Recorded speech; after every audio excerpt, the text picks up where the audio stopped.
Good evening everyone. स्वागत है current affairs के इस नए सेशन में। आज का दिन है 12 अक्टूबर और आज हम लोग डिस्कस करने वाले हैं आज के करंट अफेयर्स के बारे में। तो जो पहली न्यूज है वो ये है कि देश में पहली बार हृदय प्रत्यारोपण करने वाले डॉक्टर वेणुगोपाल जी का निधन हो गया है। भारत के प्रमुख हृदय शल्य चिकित्सक थे और जो एम्स है all India institute of medical sciences के ये डायरेक्टर थे।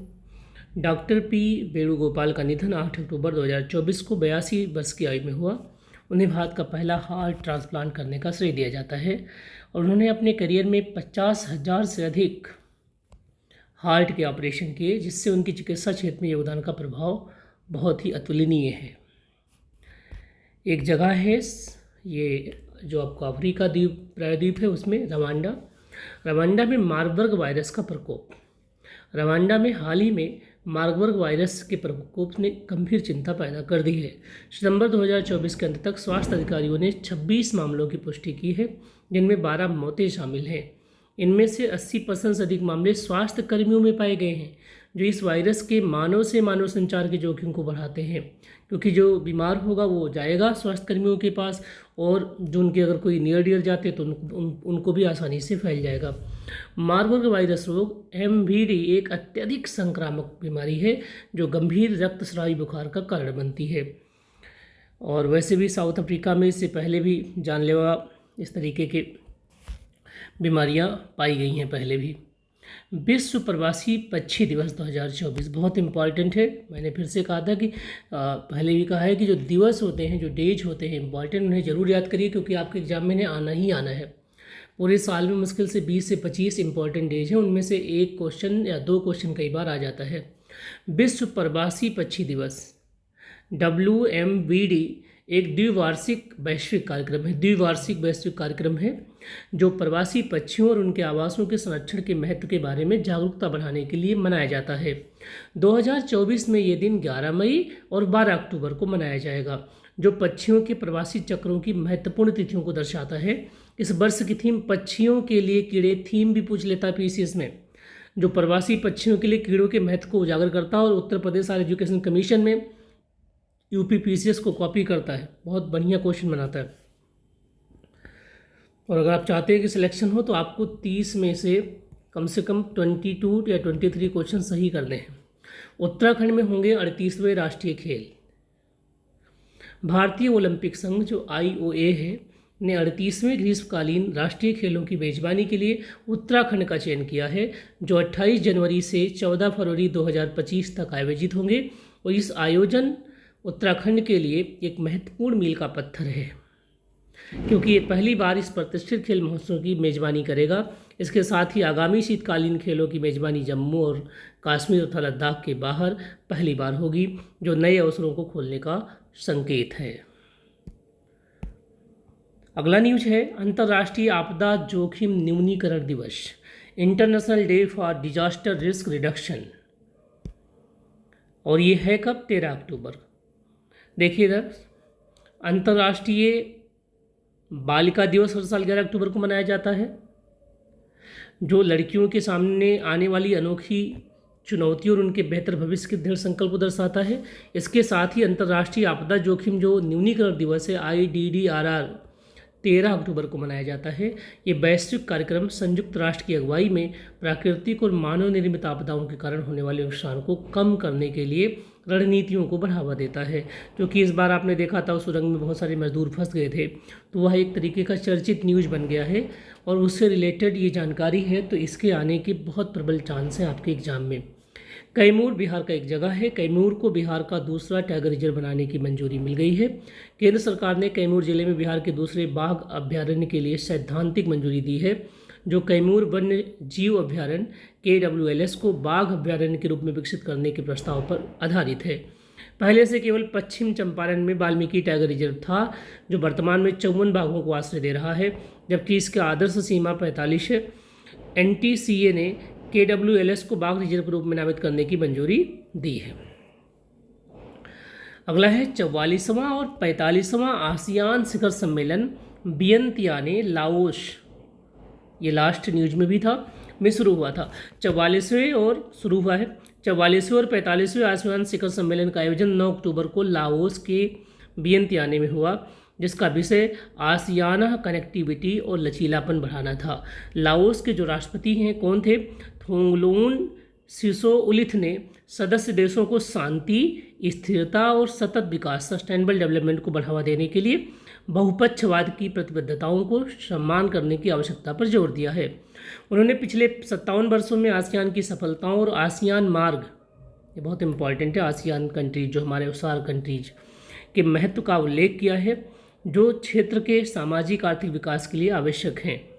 उसके बाद है भारतीय नौसेना ने नौसेना के नागरिकों को बीमा प्रदान करने के लिए बजाज एलियांस लाइफ इंश्योरेंस के साथ समझौता ज्ञापन पर हस्ताक्षर कर लिया, MOU साइन कर लिया इन्होंने।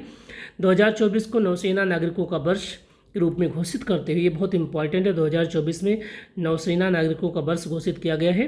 भारतीय नौसेना ने अपने नागरिक कर्मचारियों के कल्याण को बढ़ाने के लिए बजाज एलायंस लाइफ इंश्योरेंस के साथ एक समझौता ज्ञापन MOU पर हस्ताक्षर किया है।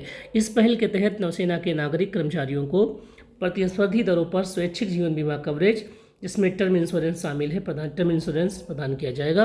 बहुत इंपॉर्टेंट न्यूज है। अब आते हैं कुछ क्वेश्चन पर जो कि करंट अफेयर से ही रिलेटेड है। विश्व दृष्टि दिवस 2024 का विषय क्या है? वर्ल्ड साइट डे का विषय क्या था? तो बच्चों अपनी आँखों से प्यार करो। कम से कम आप मोबाइल स्क्रीन का यूज करिए, टेलीविज़न का यूज मिनिमम करिए, है ना, और अब करिए तो आप प्रॉपर जो उसमें फिल्टर्स लगे होते हैं उनका यूज करके। इस वर्ष 2024 का विश्व दृष्टि दिवस बच्चों अपनी आँखों से प्यार करो थीम के तहत मनाया जा रहा है, जो दृष्टि दोष और अंधेपन के प्रति जागरूकता बढ़ाने पर केंद्रित है। इसका उद्देश्य बच्चों के लिए बेहतर नेत्र स्वास्थ्य सेवाएं सुनिश्चित करना है। वर्तमान में लगभग 220 करोड़ लोग दृष्टि दोष से प्रभावित हैं। इनमें 10 करोड़ लोग ऐसे हैं जिनकी विकलांगता को टाला जा सकता था। बढ़ती उम्र और मधुमेह जैसी रोगों के कारण आंखों की समस्याएं बढ़ रही हैं। अगला क्वेश्चन है कि वर्ष 2024 के लिए दूसरी सेना कमांडरों की कॉन्फ्रेंस का पहला चरण कहाँ आयोजित किया जा रहा है? तो ये गंगटोक सिक्किम का एक जगह, बहुत खूबसूरत जगह है गंगटोक। 2024 का दूसरा सेना कमांडर सम्मेलन 10 अक्टूबर को सिक्किम के गंगटोक में हाइब्रिड प्रारूप से शुरू हुआ है। यह सम्मेलन भारतीय सेना के वरिष्ठ नेताओं को एकत्रित करता है ताकि देश की समग्र सुरक्षा की समीक्षा की जा सके और उभरती चुनौतियों के लिए रणनीतियाँ विकसित की जा सके। सम्मेलन 2 चरणों में आयोजित किया जा रहा है। अगला है, इस साल 2024 विश्व मानसिक स्वास्थ्य दिवस का विषय क्या था? मेंटल हेल्थ डे हमने पढ़ा था, 10 अक्टूबर को मनाया जाता है, जिसका विषय था कार्यस्थल पर मानसिक स्वास्थ्य। कार्यस्थल पर मानसिक स्वास्थ्य। अगला है कि ये आपके पास एक fill in the blank type, और राफेल नडाल को आप जानते ही कि 22 बार grand slam champion Rafael Nadal ने पेशेवर टेनिस से संन्यास ले लिया है, तो इसका आंसर होगा 22। ये पूछा जाएगा, गेम का क्वेश्चन जरूर आएगा, आप इसे हल्के में मत लें प्लीज़। गेम के क्वेश्चंस, बुक से रिलेटेड क्वेश्चंस, नोबेल प्राइज़ से रिलेटेड क्वेश्चंस और फिल्म फेयर अवार्ड से रिलेटेड क्वेश्चन, ये आपको ज़रूर करने हैं क्योंकि ये आउट क्वेश्चंस होते हैं। अगला क्वेश्चन है आपका कि 5 वर्ष के कार्यकाल के लिए IRFC लिमिटेड के नए अध्यक्ष एवं प्रबंध निदेशक के रूप में किसे नियुक्त किया गया है? तो वह है मनोज कुमार दुबे। भारतीय रेलवे वित्तीय निगम IRFC ने मनोज कुमार दुबे को 5 साल के लिए नया मुख्य कार्यकारी अधिकारी, अध्यक्ष और प्रबंध निदेशक नियुक्त किया है। ये घोषणा एक एक्सचेंज फाइलिंग में की गई, जिसमें कहा गया कि उनका कार्यभार जल्द ही शुरू होगा। दुबे ने दिल्ली विश्वविद्यालय के हिंदू कॉलेज से स्नातक और धनबाद के भारतीय स्कूल ऑफ माइंस से MBA किया है। उनका करियर सार्वजनिक और वित्तीय क्षेत्रों में फैला हुआ है। अगला क्वेश्चन है, ऐतिहासिक आघातों को संबोधित करने वाले और मानव जीवन की नाजुकता को उजागर करने वाले गहन काव्यात्मक गद्य के लिए साहित्य में 2024 का नोबेल पुरस्कार किसने जीता है? तो आप लोगों ने पढ़ा होगा, हांगकांग का ये गहन काव्यात्मक गद्य। 2024 का साहित्य का नोबेल पुरस्कार दक्षिण कोरियाई लेखक हांगकांग को उनके तीव्र काव्यात्मक गद्य के लिए दिया गया है, या गहन काव्यात्मक गद्य कह सकते हैं, जो ऐतिहासिक आघातों और मानव जीवन की नाजुकता को उजागर करता है। 1970 में ग्वांगजू में जन्मी हाल ने सियोल में अपने पिता, जो कि एक फेमस उपन्यासकार हैं, के प्रभाव से साहित्य की दुनिया में कदम रखा और योनसेई विश्वविद्यालय से कोरियाई साहित्य की पढ़ाई की। विश्व स्वास्थ्य संगठन ने भारत द्वारा सार्वजनिक स्वास्थ्य सीमा समस्या के रूप में समाप्त की गई किस बीमारी को प्रमाणित किया है? तो मलेरिया।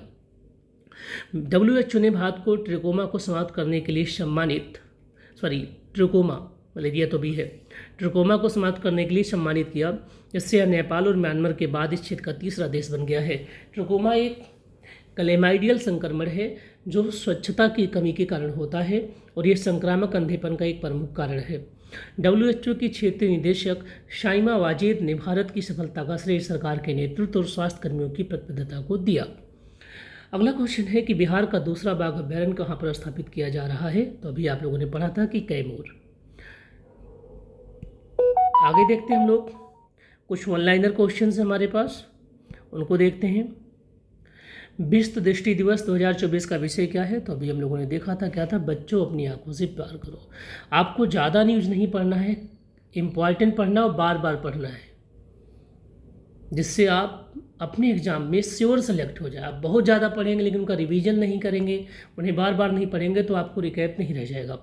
वर्ष 2024 के दूसरी सेना कमांडरों की कॉन्फ्रेंस का पहला चरण कहाँ आयोजित किया जा रहा है? तो गंगटोक, सिक्किम में।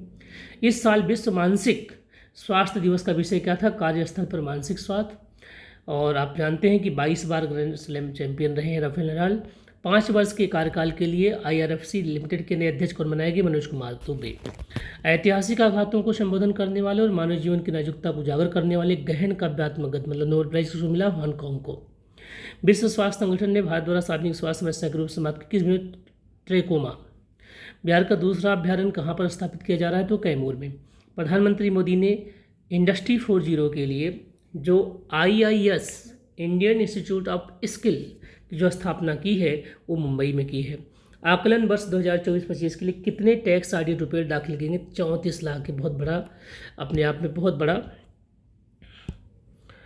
डेटा है। ये सेम चीज़ इंग्लिश में है। अगर आपको ये वीडियो अच्छा लगा हो तो आप चैनल को लाइक करिए, और अगर आप चाहते हैं कि PDF आप तक पहुँचे तो आप प्लीज़ मुझे मैसेज करिए, कंप्यूटर्स पर आपको मिल जाएगा।